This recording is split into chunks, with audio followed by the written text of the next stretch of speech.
মাওলা, আমি তো গুনাহ করেছি, তোমার দরবারের আসামি। মাওলা তুমি যদি মাফ করে দাও, আমাকে প্রশ্ন করার কেউ নাই, আমাকে জিজ্ঞেস করারও কেউ নাই, আমাকে আটকানোর কেউ নেই। বান্দা যখন অনুতপ্ত মন নিয়ে বারবার বলতে থাকে, রব্বে করিমের রহমত তাকাইতে থাকে, তাকাতে তাকাইতে এক সময় রব্বে করিম বলে, বান্দারে তোর বলার ধরনটা পছন্দ হয়েছে, তোর ডাকার ধরনটা পছন্দ হয়েছে, তোর চোখের পানি পছন্দ হয়েছে, তোর বলাটা পছন্দ হয়েছে।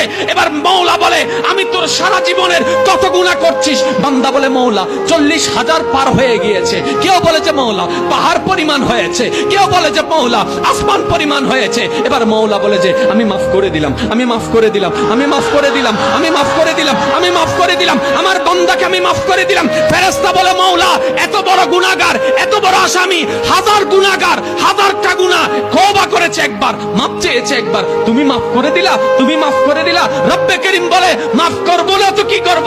বান্দাটা কার দেখতে হবে না, বান্দাটা কার দেখতে হবে না। সে রহমানের কাছে মাফ চেয়ে যদি মাফ না পাই, তাহলে তো বিশ্বের কাছে মাথা নত হয়ে যাবে।